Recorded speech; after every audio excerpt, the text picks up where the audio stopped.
3 times now, I have heard of volunteers who go to Wodapalooza, they'll pick up all of their swag, and then they'll just disappear into the abyss because they got their access to the event, they got their shirts, they got their shoes, they got whatever coupons they need to go to the vendors, and then they just dip. There are people like that out there. They are the worst scum of the earth, pieces of mother on the planet, and they exist. And if you're one of those people, go a hole.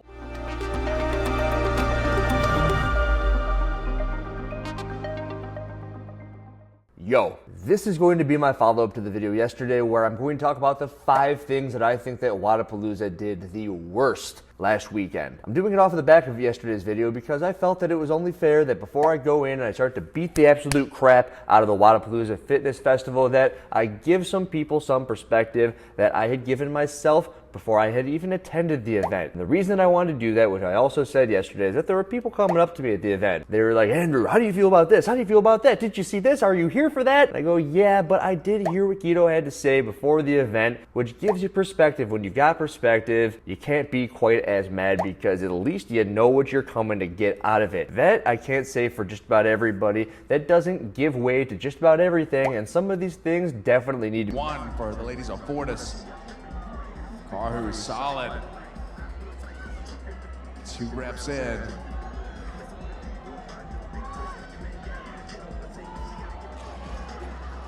Five, 4, 3, 2, 1, transition. Beautiful lessons.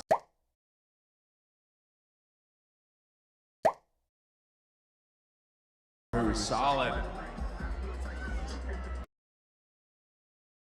2 reps in.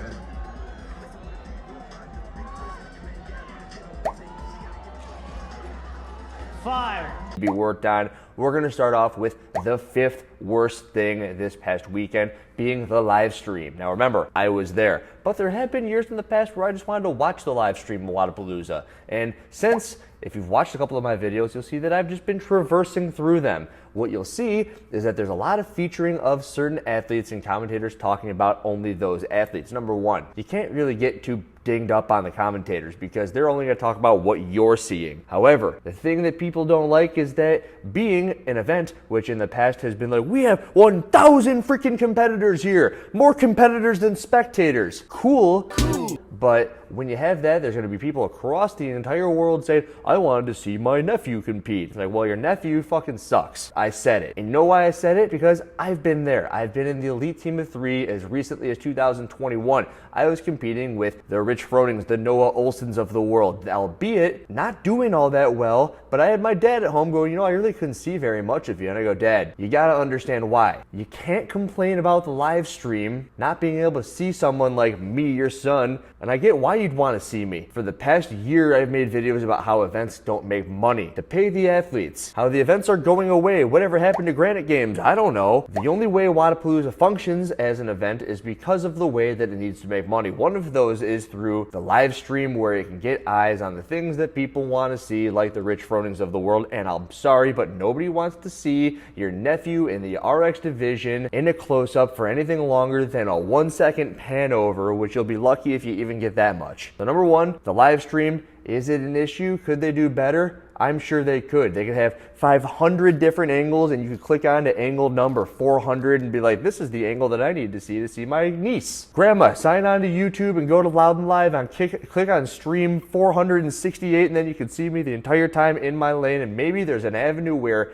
in a decade or 10, 100 years from now, Wodapalooza is going to give your grandma the option to go onto YouTube and say, here we go, this is the lane that Sally Joe is in. Cool. You're going to sit there and she's going to have a good old time, but at this point in the game, you're lucky to have anything. So while it's an issue and maybe you could get better, you got to understand why it is the way it is. And that's number 5. Number 4, the team programming. Big one about why I brought up yesterday's video with Guido and Chase and all that is because it is not a CrossFit event. It's something that I've gotten furious about. It's like, how is it possible that Rich Froning and his team, and I keep on bringing up Rich Froning, well, it's like, he's a team competitor, he wins the team division every year, he's the former fittest man on earth, he'll go to Wodapalooza, and then he won't win. His team won't win. Why is that? Well, last year, one of my first videos ever on YouTube was something along the lines of all gas, no brakes, or no brakes, all gas. I don't know, but it was something like that because as a team competitor at Wodapalooza, what you need to get accustomed to is you're going to do a whole lot of work as fast as you can, and then you're going to get the break. I don't think that Mayhem, Rich Froning, fittest man on earth of a couple, 4 years, fittest team on earth for 4 or 5 years, he shouldn't not finish on the podium at a competition where he just should not finish on the podium at this point. I think he'd retire before he started to get poor finishes, where everything is, hey, you go, I go, lots of transitions, lots of luck. The judges have a lot to do with it, and I'm not talking bad about the judges, but it does suck when you put it into their hands and say, we're going to move all this stuff around. It's going to be all wild all over the place. They don't know what's going on. There's 3,000 people here. They've got 10 different divisions to judge for. Do you have to do this many, that many? What's the way? What's the standard? I don't know. Different division. When everyone on the teams is trying to go so fast because it's not a workout, it's not a fitness work capacity, which it should be. Sport of fitness work capacity is the main gist of it. Everyone's just run around like bats with their heads cut off. Chickens with their heads cut off. That isn't a fitness test when that's all you're doing. And what point during the entire weekend are all three athletes, when are they all working with one another? Very rarely. It's usually go really hard, rest, go really hard, rest. In this case, it was go really hard, maybe hold something, or maybe get an entire interval off over there. And at which rate, the longest that you're really needing to work is what? 5-6 minutes, and then you got to do a lift, and then you got to do something. So it's really rewarding for the people who are super explosive or can do the gymnastics movements really quick. Think pistols, think handstand push-ups and pull-ups. Get that shit out of the way as quick as you can, and then put your partner on the bar. However, because it isn't a CrossFit event, which is something that Guido says no less than 5 times in that podcast, you think, okay, you're signing up and this is the name of the game, so how mad can you really be? In years past, Andrew's furious about this. I have it at number 4 because I used to be furious and now I just understand. That doesn't mean I like it very much. Hi, back from Wodapalooza. You know the saying that is, you had one job. Every time I leave Wodapalooza, I have this feeling where it's like, what is wrong with you people? There's probably ways, and I don't know for sure, because I don't put on events with 1,000 competitors. I don't put on any events. Remember, I don't know shit about fuck. I don't know shit about fuck. But when I look at it, I'd say, all right, let's test these athletes longer. That's all. Later, there's a swim. Yeah, it's 8 minutes. And every year, it's a D-ball and a swim. It's like, do something else. We had a sandbag one year. It's like, well, it's the same fucking thing. That one just got wet, so you made it a rubber sandbag. Issue number 3 is something that, there have been years where I haven't wanted to admit this was an issue. This is me coming full circle, I guess. Alexis has competed in the team of 3 division with the RX women for 2 consecutive years now. Last year, I heard rumblings from her that it was an issue that the weights, the movements, and the prescriptions were all the same. And I just said, well, at least they're the same for everybody. If you're going to do the workouts, at least everyone's doing them. And if you want to win and maybe hit the time caps, just be fitter. This year, I had a very similar take on that until I looked at the leaderboard. Go on in, you look at the elite men and women. Teams of 3, no problem there. The workouts were made for them. You look at the RX women teams of 3, that's where things get interesting. We're going to look at the Hybrid Academy, which is the team that won the RX women's team 3. Event 1, Chasing Waterfalls. They finished. That was a 5K on the runner. Everybody finished the 5K on the runner. Chasing Waterfalls 2, didn't finish. Someone couldn't swim, I get it, it happens. They hit the time cap, so there's the cap designation given right there. Event number 3, Holds and Climbs, they finished. Cool, good job. Sink up and squat. Cap. Lift off. Finish. Cool. So they finished 3 events. Kitchen sink A and kitchen sink B. Cap. Cap means something else these days. However, in the CrossFit world, cap just means that you and your team didn't finish within the designated amount of time. Designation given for that amount of time is cap. Alexis and her team, while they had a great time and they did the best that they could, they didn't finish all that well, which makes me think it's like, well, you hit the time caps and it's kind of just what happens when you don't finish towards the top of the leaderboard. But when you look at the team that won, and on 1, 2, 3, 4 of the 7 workouts, you hit the time cap, don't finish the work in the right amount of time, you start to think, and then you look at the entire leaderboard. And kitchen sink A and B in particular, and of the 80 possible scores that are put into kitchen sink A and B, because it's 40 for A and 40 for B, 79 instances of teams not finishing within the time cap, all given the cap designation. You're like, what the fuck happened here? Well, what the fuck happened there was the elites and the RX divisions are given basically the exact same work. with the difference being sync up and squat, I believe, was changed. They were given a 21-15-9 instead of a 30-20-10. That didn't really help all that much because all but 3 teams hit the time cap on that one. I wanted to take it a little bit easy on this because Guido said it's like a recipe, the menu.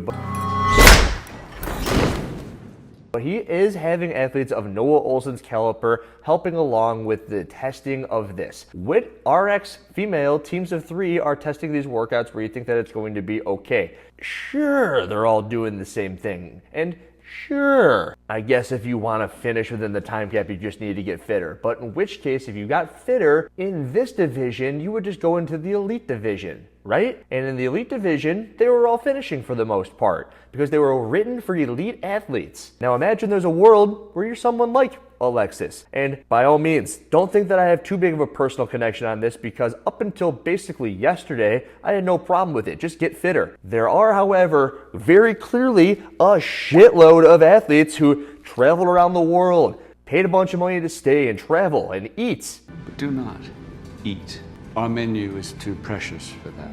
And time put into it, and qualifiers, and money spent. Time and money, aren't they the same freaking thing? To go do this thing, only to get time capped on the vast majority of the workouts that were set up for not people within their own division. And this is the second consecutive year this has been happening. The first one I brushed off. And that's my third issue, is that they need to fix the workouts for the RX divisions. The other ones seem to be okay. Number 2. Number 2, your timing is impeccable. Spectators. Yesterday I had that last bit about the adaptive and the masters athletes. If you can't see the elites, you should just go see the adaptive, and you're going to take something away from it. It's something that Guido spoke about. However, there is a world in which you come here just to see the elites perform. Maybe you're even somebody, and I grabbed some stuff off of a Facebook thread where people came in, paid their VIP ticket money, and couldn't even get into the VIP sections, which by the way was also seemingly a clusterfuck because you have all these people spread out to go see an event, namely the RX division. I want to go watch Alexis do an RX lift. And every single VIP seat is open at this point. And everyone's like crowded way far back. So there's instances where the VIP sections were overly full, and then there's instances where the VIP section was completely underused.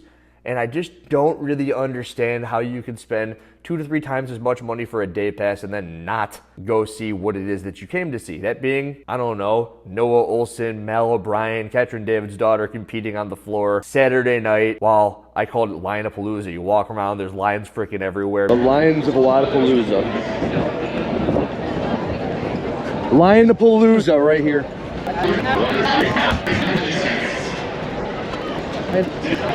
This is the line, huh?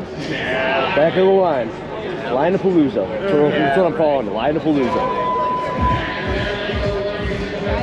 Because they just want to get in to see. And actually, I know that I couldn't get in Saturday night, which would have been something like an hour and a half or 2 before the actual elite event, because that's when the RX divisions are going. As the coach for Alexis's team, I was helping them warm up in the back area. The workout was sync up and squat. Later that night, the elite athletes were going. So I got them all ready. I sent them on their way. They were in the corral. Then I went to go to the flagler stage, and not one single line was anything less than 30 people long, to which I wasn't getting in there anytime soon. I sat there and I watched Alexis's heat on my phone from outside the stadium. This was the RX women, and then the RX men went, and then the elite divisions were to be going. About an hour to an hour and a half or 2 before that event, you still couldn't get in because people will just stage up all day. It's like those people at concert venues who put the blanket on the lawn and you just sit there and you're like, all right, I'm gonna sit here from 7 a.m. till 7 p.m. when the concert starts and fuck everybody else. This is my square on this spot of land in the world. I am Christopher Columbus here. And you're like, it's an issue. And most of the time, those people haven't even paid to get in there, right? Maybe they are athletes, maybe they are volunteers. And this might be a good point for me to bring up volunteers. 3 times now, I have heard of motherfucking volunteers who go to Wodapalooza, they pick up all of their stuff to go help and volunteer and do whatever it is they sign up for, whether it be judging or athlete liaisons, where you're just kind of like shuttling them around. I don't know the exact verbiage for that. Or moving weights on and off the floor. They'll pick up all of their swag and then they'll just fucking disappear into the abyss because they got their access to the event, they got their shirts, they got their shoes, they got whatever fucking coupons they need to go to the vendors, and then they just dip. There are people like that out there. They are the worst scum of the earth, pieces of shit motherfuckers on the planet, and they exist. And they are taking up spots in Flagler at that night so that people like me can't see my team compete, and they just roll out their fucking blanket and they hang out there all fucking day. And if you're one of those people, go die in a hole. What is wrong with you? Unbelievable. There are literal people like that out there. Of all the people in CrossFit who are doing things wrong, you're the worst of them. Fuck yourselves. Number one issue is movement standards. You knew that was coming. For those people who did end up staying, you know, the judges who are there from 7 a.m. to 7 p.m., not rolling out their freaking blankets, they need to understand what the different standards are amongst all the different divisions as they're being moved up and around and about and everywhere. And it's the reason why it resonates to me a little bit that maybe they didn't know synchro at the top versus synchro at the bottom. Maybe they didn't. Is it an issue? Yeah, it's an issue. Are they getting paid? Have they been worked to their wits' end over the course of the weekend? Yes, they have. Should someone be telling Annie to jump over the dumbbell the right way? Should it have even likely had been the head judge? Where was the head judge? These are the questions that we need to know. The answer to the number one issue of Wodapalooza this past weekend was that the movement standards are always a mess every single year. The judges have a lot to do with it. I'm not talking bad about the judges, but it does suck when you put it into their hands and say, we're going to move all this stuff around. It's going to be all wild all over the place. They don't know what's going on. There's 3,000 people here. They've got 10 different divisions to judge for. Do you have to do this many, that many? What's the way? What's the standard? I don't know. Different division. It gets up in the air, and have the judges not maybe count your reps right for once at this competition. Sorry, judges. Not your fault. It's what the thing you were given to do. And then you hear Guido talk on the CrossFit podcast, which I keep on bringing up from yesterday. It is not a CrossFit event. They do CrossFit looking stuff and there's CrossFit athletes there, but he's glad that he has the freedom to do what he wants, and his number one priority is community, having fun. The headspace of that, the movement standards are still top priority because there are people who are getting fucked over, and in my honest opinion, still the AKA Humble Killers should have won. They're getting screwed over because someone didn't do something in the right spot, whether it be a judge or the head judge, or maybe it's just from lack of awareness, or Wodapalooza being an infant event still. Maybe in 100 years there will be 1,000 different cameras for 1,000 different people on the live stream with 30 different levels of judging accreditations you need to get in order to be there to make sure the right calls are made. But at the end of the day, the biggest fucking pieces of crap in the world are the ones who will go and grab all of their swag, disappear into the stands, and take the spots for everyone else who did pay to be there in the first place, and even just wants to watch somebody for 2 seconds because they're in Miami. If you figure out who those people are, tell me. I'll make entire videos on them. They deserve to be known. Andrew Hiller, out.